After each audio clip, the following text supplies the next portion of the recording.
Internacionalistas do Mundo, univos.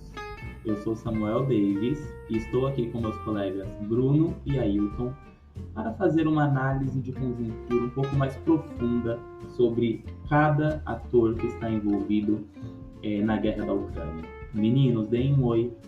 Bom dia, boa tarde, boa noite. Espero que vocês gostem desse episódio, que a gente vai fazer uma análise um pouco aprofundada, expandido do que a gente falou no último episódio. Então até recomendo que vocês ouçam também o último episódio que a gente lançou sobre esse mesmo tema. Oi pessoal, tudo bem? Digo a mesma coisa que o Ailton. Recomendo bastante que vocês assistam o outro episódio primeiro e depois venham para a nossa análise de conjuntura de agora. É isso aí, pessoal. Fiquem com a gente. Let's go, let's.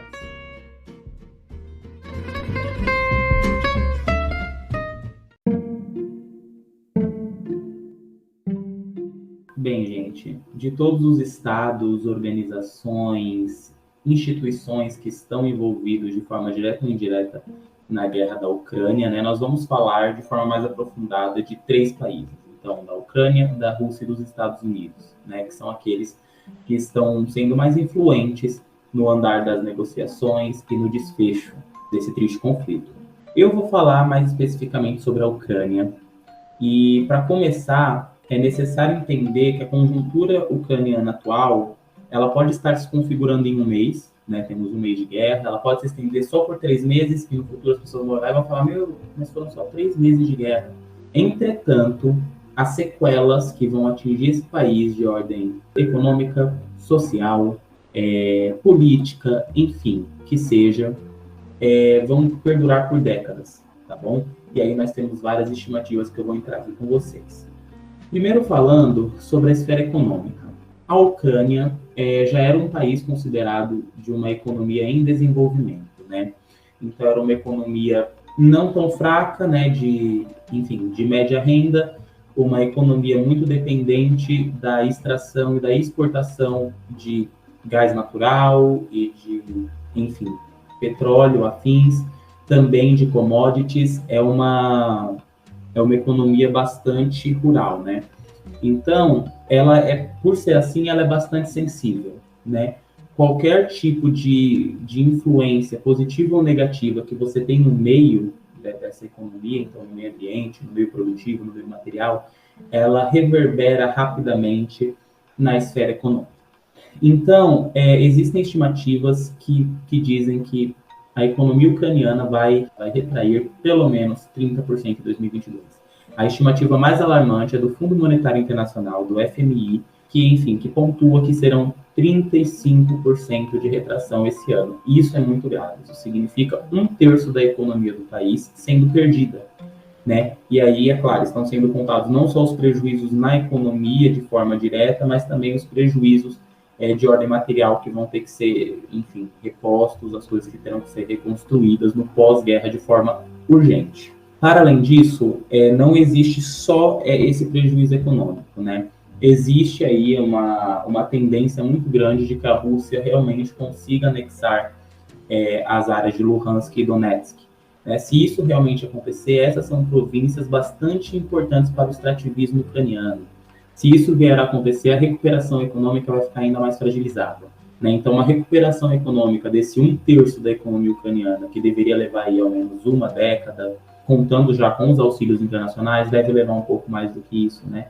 Porque a Ucrânia vai ter que reinventar toda a sua economia, né? Provavelmente, com todos esses auxílios, etc., a economia ucraniana vai acabar se concentrando na área de serviços, na área de bens públicos, enfim.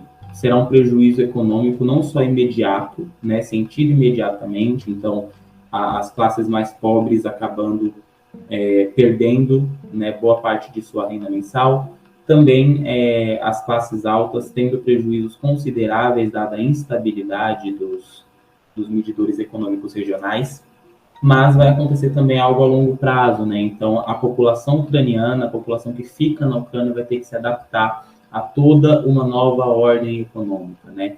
Que vai ser uma ordem de reconstrução e de adaptação no sentido de conseguir novos nichos de produtividade, né? Sendo que o primeiro nicho, o nicho extrativista, vai estar bastante fragilizado.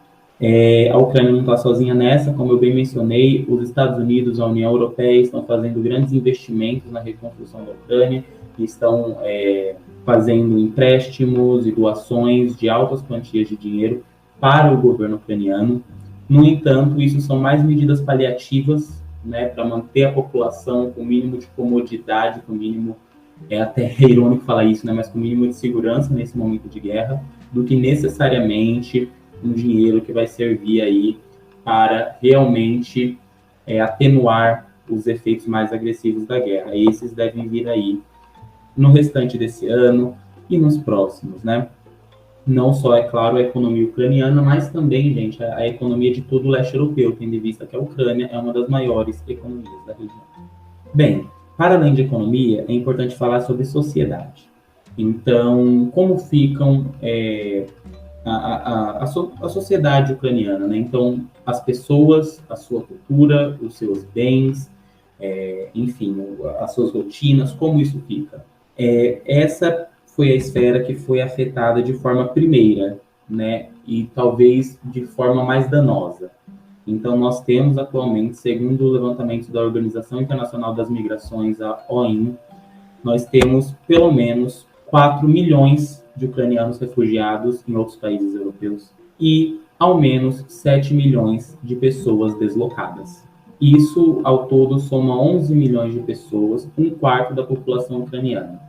Então, 25% da população da Ucrânia ou teve que se deslocar internamente para outros lugares ou então teve que sair do país para sobreviver. Isso é um dano muito difícil de reparar, vai levar muitos anos para que a população que está, enfim, fora do país, que se exilou, consiga voltar. E também tem alguns danos irreparáveis, no sentido de populações que fizeram migrações internas não conseguirem voltar para seus locais de origem.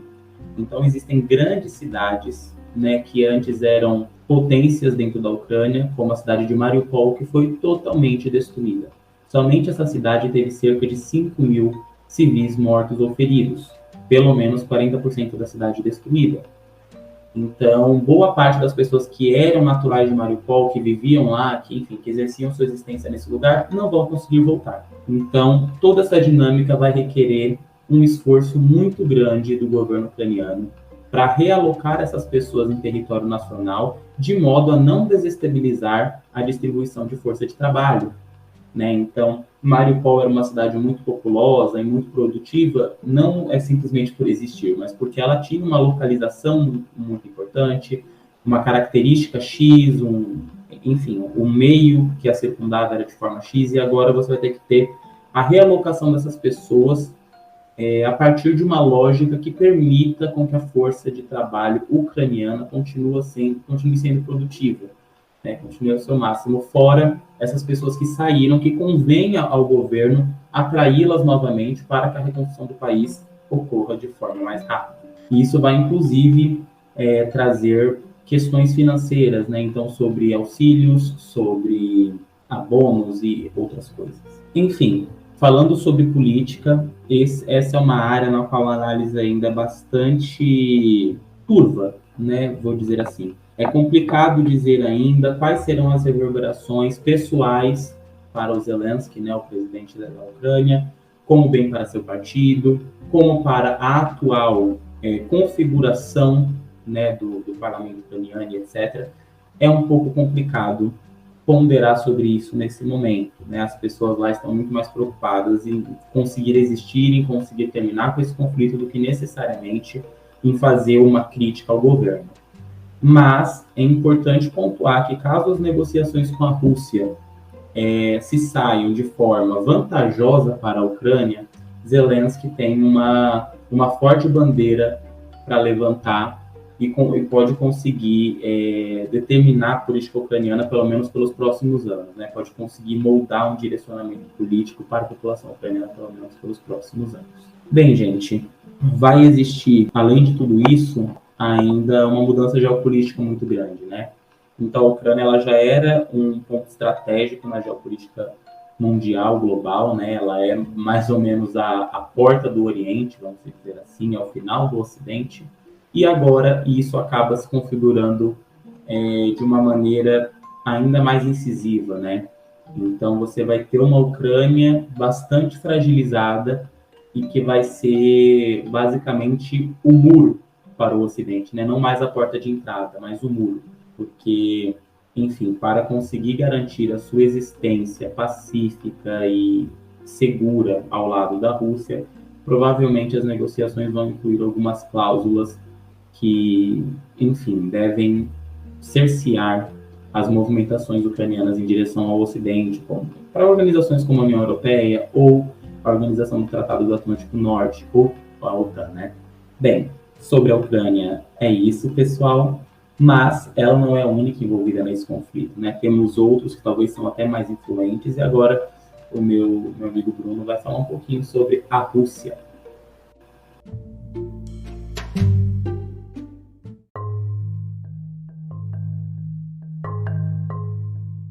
Bom, muito obrigado, Samuel, aí, pela explanação de um dos dois principais atores, pelo menos eu acredito ser, né, que é a Ucrânia. E agora eu vou apresentar um pouquinho sobre o outro principal ator, com um enfoque um pouco diferente do que foi dito no último episódio que as meninas fizeram, que é dando um enfoque no Putin e talvez entender alguns dos motivos do porquê que essa invasão está ocorrendo nesse exato momento na Ucrânia, né? Eu acho que as duas palavras que a gente pode definir essa guerra na Ucrânia para a Rússia e para o presidente, para o Putin, são popularidade e legado.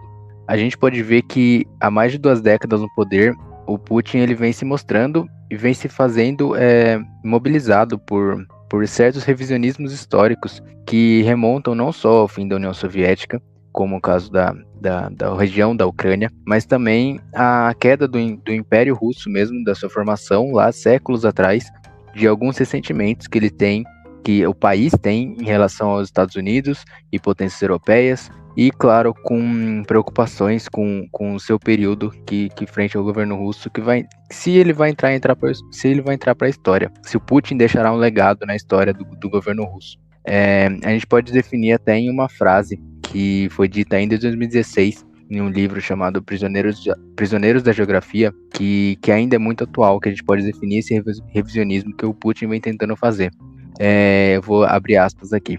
A Rússia, como toda grande potência, pensa em termos dos próximos 100 anos e entende que, nesse período, tudo pode acontecer. Um século atrás, quem adivinharia que forças militares dos Estados Unidos estariam estacionadas na Polônia e nos países bálticos, a poucas centenas de milhas de Moscou? A gente pode ver que Putin, ele pensa num futuro que talvez seja preocupante para o país, como para o país Rússia, né, para o país dele, e vem tentando deixar um legado, e o legado dele seria de expulsar essa interferência norte-americana em assuntos inacabados mesmo de gestões anteriores e mesmo da sua gestão, que é o caso da relação da Rússia com a Ucrânia, né? A gente lembra que quando o Putin chegou no poder, ele se mostrou muito mais que simplesmente um burocrata da KGB, que ele reconstruiu mesmo uma das maiores máquinas de guerra do mundo, atualizando essa máquina de guerra, que é a máquina de guerra russa, para uma cibersegurança, né? Que vem trazendo, que a gente pode ver inclusive na guerra atual, que é muito atual, porque ele colocou um enfoque em uma área que anteriormente, em outras guerras grandes, nunca foi colocada em xeque, assim, que é essa cibersegurança mesmo. E além de tudo, ele sustentou a economia russa em níveis de crescimentos meio que constantes, assim, desde quando entrou no poder. Dizem alguns que comparáveis aos crescimentos da China, mas esses crescimentos, assim, principalmente da Rússia, acabam tendo muita dependência em 2 indústrias, né, que estão no país, que é a indústria do petróleo e a indústria da mineração, ao contrário da China, que tem uma maior diversidade, né, de indústrias que vem crescendo e vem deixando um crescimento um pouco mais saudável, um pouco mais orgânico para o país. Assim, com toda esses investimentos, essa reconstrução que o Putin fez, ele meio que reconstruiu uma autoestima russa que foi perdida, né, com o fim da União Soviética, com a derrota, né, do país para os Estados Unidos. E a gente pode ver que essa autoestima ela é muito puxada pela guerra, porque em épocas de guerra, a popularidade do presidente, do Putin, ela atinge níveis recordes, assim. Foi assim com a Guerra da Geórgia em 2008, foi com a Guerra da Crimeia em 2014, com a Síria em 2015 e agora com a Ucrânia em 2022. a gente coloca a popularidade de Putin em níveis muito altos, mesmo com sanções econômicas, mesmo com tudo que a população vem sofrendo e vai sofrer. O Putin é visto como alguém que afastou os Estados Unidos das fronteiras, né? Um analista mesmo do chefe do Conselho Europeu de Relações Internacionais, ele disse que, na sua opinião, a questão da Ucrânia é aquela em que as próprias emoções de Putin mesmo, elas entram em jogo. Então, às vezes, as suas posições, as suas decisões podem não parecer muito racionais, mas quando colocada em xeque com esse legado que o presidente quer deixar, faz todo sentido. A própria emoção de ter expulsado a OTAN, de ter expulsado os Estados Unidos de um vizinho tão próximo. Ele pode se sentir pessoalmente até humilhado com o que aconteceu com a Ucrânia durante seu mandato, quando ele viu esforços recorrentes para instalar líderes pró-russos em Kiev, que não renderam os frutos esperados, que a falta da influência russa nos últimos anos no país vão contra tudo que o Putin ele viu e prometeu deixar, né, para a região durante os seus anos, tanto de KGB, quando ele viu os líderes russos tentando expulsar essa influência norte-americana na região, como quando ele virou presidente e vem tentando sempre manter esse legado, né? Mesmo que a Ucrânia seja separada da Rússia, ele quer sempre manter ela sob domínio russo, se é assim que me faz entender.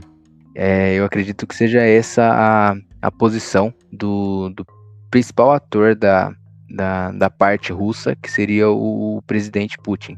E agora o Ailton vai falar um pouquinho sobre um outro ator, um ator que eu cheguei a comentar bastante na minha parte, mas para entender um pouco mais sobre a posição dele nessa guerra, que é os Estados Unidos.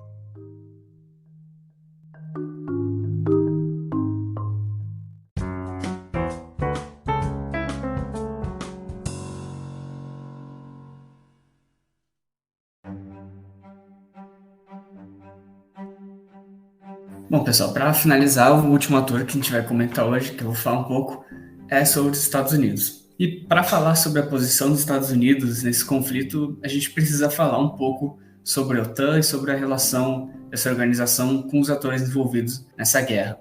No último episódio a gente já falou um pouco sobre isso, então eu vou falar um pouco mais resumido, mas o que acontece é que nas últimas décadas a OTAN vem recebendo a aderência de vários países do leste europeu que durante a Guerra Fria eram parte da União Soviética. E mais recentemente houve um movimento maior da Ucrânia no sentido de se aliar à OTAN, e isso desagradou bastante a Rússia, que considera essa expansão do bloco militar como uma tentativa aí do Ocidente, especialmente dos Estados Unidos, de sufocar a Rússia e as suas fronteiras e de também tentar aumentar a presença numa antiga área de influência russa. Então, já como comentado também no último episódio, um dos motivos para essa invasão da Rússia na Ucrânia é essa questão da OTAN, no leste europeu com a Ucrânia.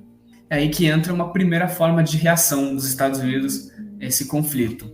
Os Estados Unidos, pode-se dizer que eles não aceitam muito bem no sistema internacional nenhuma forma assim, de desafio a essa hegemonia como a Rússia vem propondo. Então, o discurso americano perante essa situação foi de assumir um discurso, uma postura de duras críticas à Rússia e às suas ações, constantemente condenando e acusando o presidente russo Vladimir Putin até de crimes de guerra. E essa retórica é uma forma de se posicionar em relação à política externa, em relação ao que está acontecendo no mundo, mas ela também condiz com objetivos internos do governo americano. Nos últimos 2 anos, nos anos de pandemia, os Estados Unidos vêm sofrendo algumas dificuldades econômicas, como o aumento da inflação, por exemplo. Então, a aprovação do presidente Joe Biden, naturalmente, vem caindo entre os americanos. E frente a isso, esse discurso externo forte, defendendo a hegemonia ocidental e americana, defendendo a democracia contra um autoritarismo da Rússia e do Oriente, é uma forma também de tentar colocar o Biden como um líder forte durante um tempo de guerra aos olhos da população americana para tentar aumentar sua popularidade. Parecido com algo que combina com o que o Bruno ia falar sobre a popularidade do Putin. E também esse discurso, esse foco do governo na guerra também tira um pouco da atenção para os problemas internos, comentando muito mais sobre o que está acontecendo no mundo do que no país. Como também foi dito no último episódio, já é bem claro que os Estados Unidos, assim como todos os outros países, não interviram militarmente de forma direta nesse conflito. Isso pois a Ucrânia é um membro da OTAN, então os Estados Unidos não têm essa prerrogativa para revidar, mas também porque assim, uma intervenção externa nessa guerra, ainda mais por parte dos Estados Unidos, ia causar impactos muito profundos e aumentaria a escala dessa guerra de uma forma enorme e também muito imprevisível. Isso é algo que os Estados Unidos não planejam, não querem, é vantajoso. Por isso, agem nesse conflito de outras formas. Primeiro, por meio de sanções econômicas. No último episódio já foi falado bastante sobre essas sanções econômicas, como a Rússia foi afetada por isso. E também, é claro que os Estados Unidos vêm liderando a imposição de muitas dessas sanções, inclusive com restrições ao petróleo e a movimentações financeiras do país. Outra forma de ação dos Estados Unidos é uma massiva ajuda militar à Ucrânia. O governo do Biden anunciou um investimento de $1 bilhão em armas e recursos para a Ucrânia nessa guerra. Essa ajuda dos Estados Unidos militar é vista como algo até bem determinante para a resistência ucraniana aos ataques da Rússia, que foi vista até como até mais forte do que os russos esperariam antes de começar o ataque.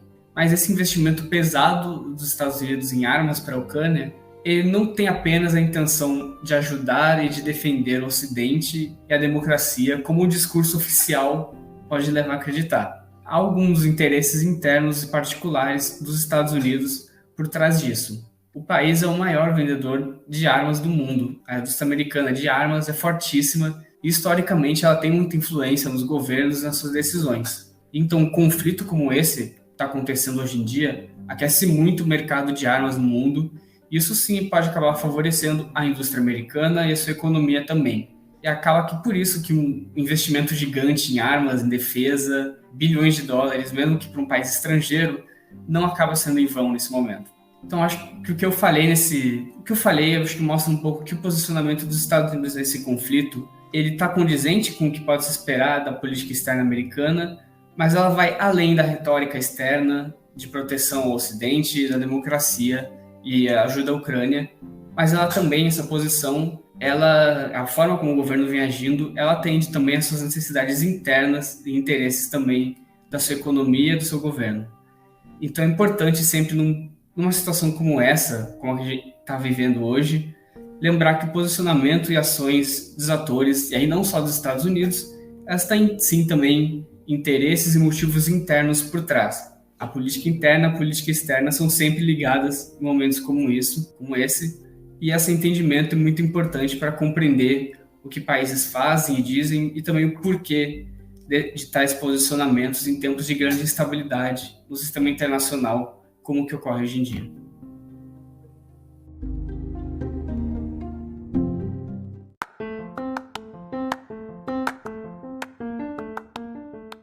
Bom, gente, eu acho que a gente apresentou bem uma análise, né, conjuntural dos três principais, né, atores dessa guerra por enquanto.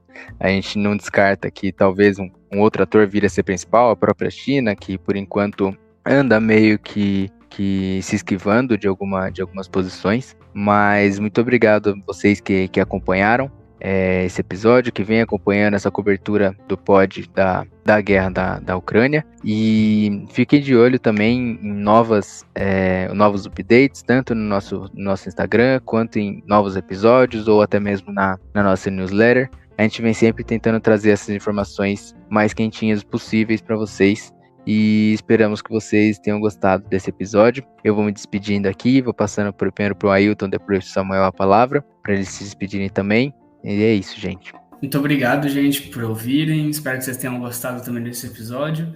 E como o Bruno disse, fiquem ligados aí nas redes sociais do podcast para saber tudo que a gente está postando, que nesse episódio tem muito post também no Instagram, tem a newsletter. E espero que vocês acompanhem tudo isso, gente. Muito obrigado. É isso aí, pessoal. Tchau, tchau. Muito obrigado a todos que ouviram até aqui. Esperamos poder, enfim, continuar informando vocês em primeira mão sobre tudo o que acontece e principalmente podermos informar vocês sobre o fim dessa guerra, né? Em breve. É isso aí, pessoal. Tchau, tchau. Muito obrigado.